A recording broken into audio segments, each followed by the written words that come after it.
Dit is De Keet, een serie over jongrijnketen in Friesland. Waar meer keten als tjerket worden binnen. 8 afleveringen over keten en haar beziekers. 8 verschillende verhalen.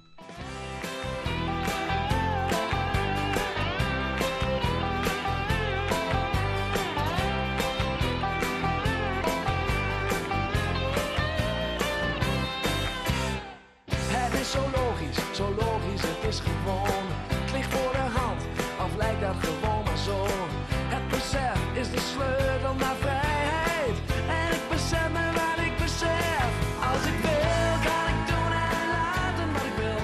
Als ik wil, kan ik doen en laten. Mijn broer, dat was heel de keet van mijn broer. Nou ja, van die jongens, van die groep. En die had dus vrij. Nou ja, dus hij zei dat maar. Ik weet het net zo wie het maar eerst, maar... Nou, hij dacht echt dat het zo'n dikke bende worden, maar nou, dat zal daar. Als je een harde troep wordt, dan moet er voort zijn. Ja, en voor de Rijksnet echt even niet, en dan een uur raak jongen, dan komen er even een paar. Butterbreden en grieën en siers, waar dat net zijn, dat is geen bier. Dat is ik word geen verstaan. Stappen de vallen van is heiterloon. We gingen het hartstikke gezellig wat nou komen, dus we woonden graag een plakje voor haar. Nou ja, toen haar Klaas, zijn broers, hadden hun uitvregen, dacht ik. De gemeente die accepteert het net het plak werd stier. En dan winnen mensen niet de les aan hier op hun manier en dan gaan ze zijn van nou, dan maar we oorplak zie ik. Nou ja, en dit plak, ja, dat komt wel. We hebben al een keer wat ik op Leksem gaan. Maar de politie en de burgemeester. De burgemeester is natuurlijk de leider van de politie. En de man woe die dacht ik moet dit oplossen, dat die man woe daar in contact komen met die jeugd. En toen had er zijn van ik wil daar even zien. En via zette mensen uit het woord op het gemeentehuis. Dus daar had ik contact mee opgenomen en daar zouden we aan het reageren.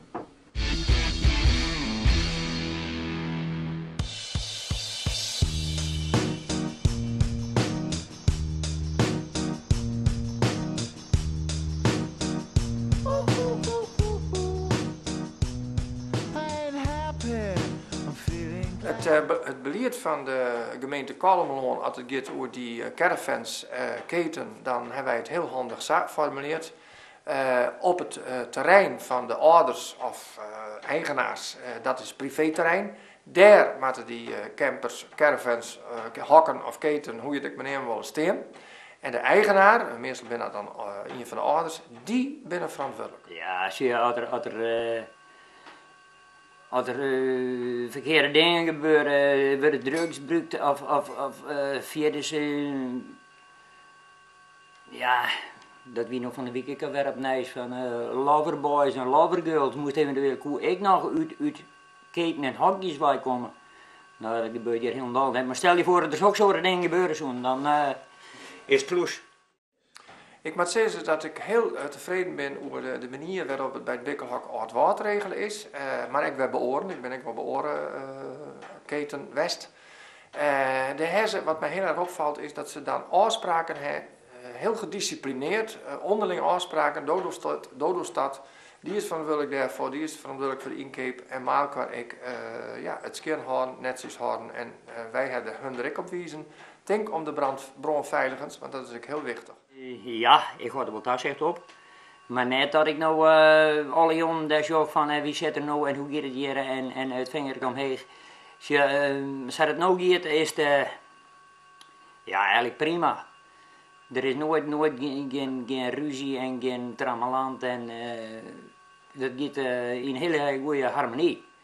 Nou, dat is een van de wichtigste redenen dat wij zijn, wat zo het mooi was dat de minister Rauwvoet, omdat je toch in Friesland komen zo, eens een keer een kijkje neemt, danig dat hij daar wat een genuanceerd beeld van krijgt. Want het is, in uw zeggen, toch mijzelf wel eens te negatief delzet, maar als hij er echt even niet verdiept en dan eerst even naar zulke jongeren daar, dan blijkt dat ze best wel zelf huishoudelijke afspraken maken over de gang van zaken. En ik heb heel sterk begrepen van de minister dat het voor hem een eye-opener weer van, goh, het kan dus echt oors. Voor mij is het van belang als minister om een beetje zicht te krijgen van hoe gaat het nou. Dat we niet alleen maar spreken hok en keten, vinden dat wel of niet gewenst. Dat je ook nog een beetje oog hebt van hoe ziet het er plaatselijk nou uit. En de eerste verantwoordelijkheid ligt natuurlijk ook inderdaad lokaal bij burgemeester, bij politie om te kijken of dit binnen de grens is. Maar concluderend, als u dat hier zo ziet, zegt u houden of niet? Nou, ik mag ook niet in de bevoegdheid treden van de lokale overheid. De manier waarop het hier gegaan is, heb ik er geen bezwaar tegen. Nou, die man, ja, de spreekmogelijkheid en nou ja, verder net wel problemen mee. Had het op deze manier goed, dan vond die man dat wel mooi.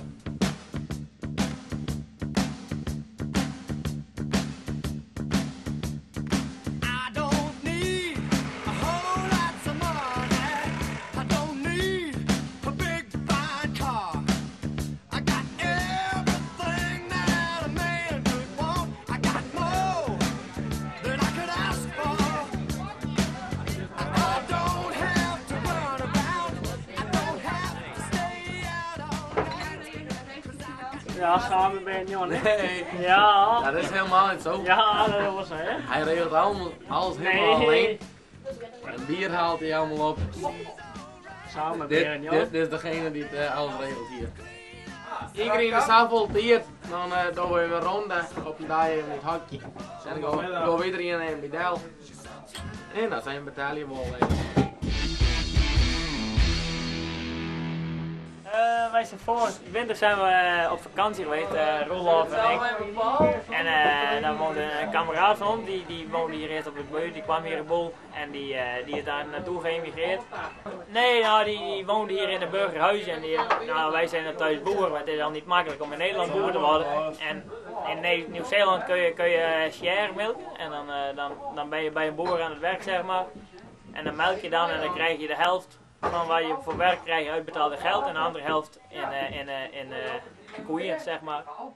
Nou, ik ben daar gearresteerd voor drunk driving en daar moest ik voorkomen. Maar ja, doen. Voordat de rechtszaak was, ben ik dus met het vliegtuig naar huis toe gegaan.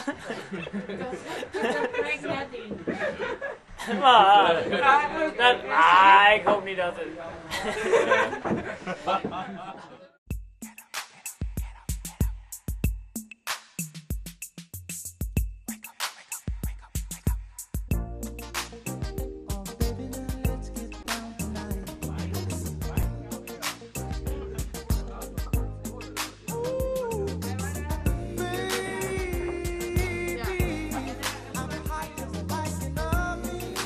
Ja, voor jou dan heel alleen van komen moeder. Ja. Nou ja, laten we zijn zo'n 4 maanden maar doen. Ja. Eigenlijk eerder, maar ja. En dan van weer. Dat werd er niks. Dat werd er niks. Maar noodwacht wel, eigenlijk. Dat kwam het op de helft zo. Ja.